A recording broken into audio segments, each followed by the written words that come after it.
मैं व्यक्तिगत जो वकीलों से बात हुई, परिवार के लोगों से बात हुई, मुझे नहीं लगता ये प्रशासन और आयोग जिस तरह से काम कर रहा है वो कहीं उस परिवार को न्याय मिल पाएगा। जिस सरकार में न्याय न मिले उस सरकार को सत्ता में रहने का कोई अधिकार नहीं।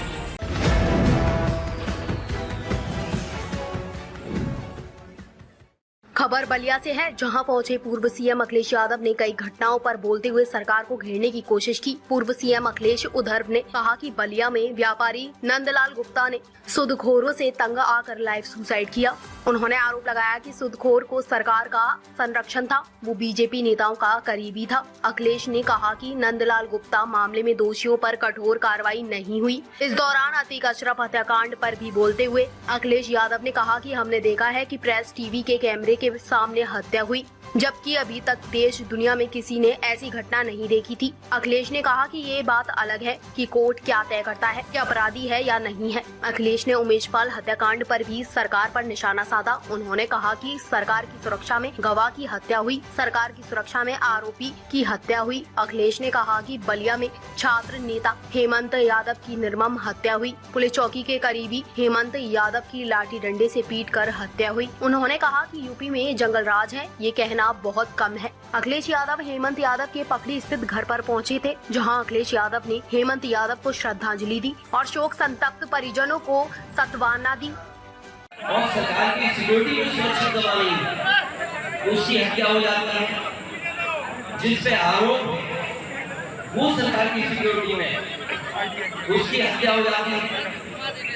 इसका मतलब यही है कि साधारण व्यक्ति यही समझ सकता है कि सरकार जानबूझकर हत्या करा रही है। और बलिया जैसी दुखद घटना, छात्र सभा का सदस्य हेमंत यादव जो होनहार था और संघर्षशील और अपने मेहनत और अपने परिश्रम से वो छात्र राजनीति में स्थान बना रहा था।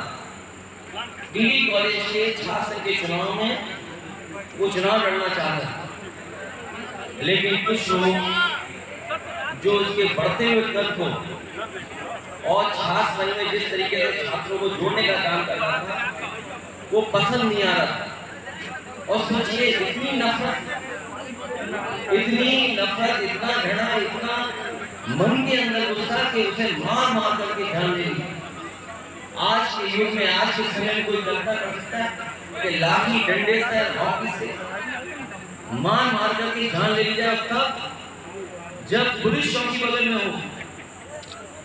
ये उत्तर प्रदेश जंगल राज तो कम है। जिन लोगों के आप भाषण सुनते हैं, हम सुनते हैं। अभी जब नगर निकाय का चुनाव था वो चुनाव कूड़े और नाली का था, लेकिन प्रदेश के मुख्यमंत्री, उनके उप मुख्यमंत्री, उनके नेता सब जगह बता रहे थे कि गुंडे हैं, अपराधी हैं, तमंचा। आज हम लोग जानना चाहती है, जनता जानना चाहती है कि तमंचा को आगे बढ़ाने के लिए और अपराध की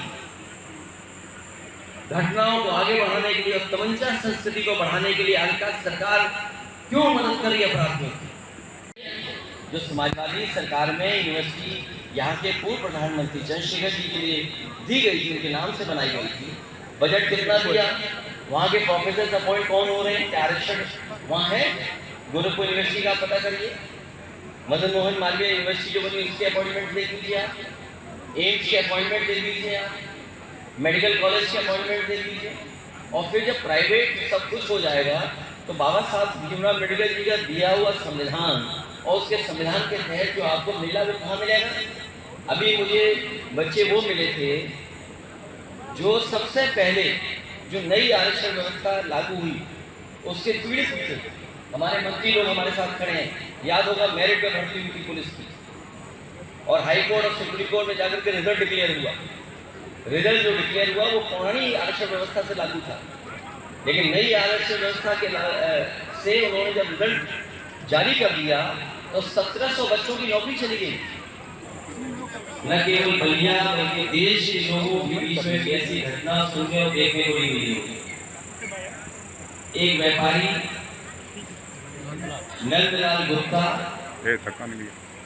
अपना लाइव कर करके और उसने अपने आप को गोली मारी, और गोली इसलिए मारी कि सूदखोर उसमें लगातार दबाव बना रहे थे और सूदखोर जो लोग थे जिनसे उसने पैसा उठाया था वो सरकार के संरक्षण में और भारतीय जनता पार्टी के नेताओं के बहुत करीब था। जो कार्रवाई कठोर होनी चाहिए थी वो नहीं हुई। उसके बाद हमने और आपने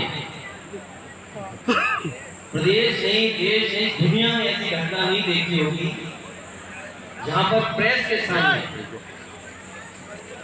ये अलग बात है कोर्ट क्या तय करता है, अपराधी है कि नहीं है, लेकिन पूरे टीवी कैमरे के सामने हत्या हुई। मैं व्यक्तिगत जो वकीलों से बात हुई, परिवार के लोगों से बात हुई, मुझे नहीं लगता ये प्रशासन और आईओ जिस तरह से काम कर रहा है वो कहीं उस परिवार को न्याय मिल पाएगा। जिस सरकार में न्याय न मिले उस सरकार को सत्ता में रहने का कोई अधिकार नहीं।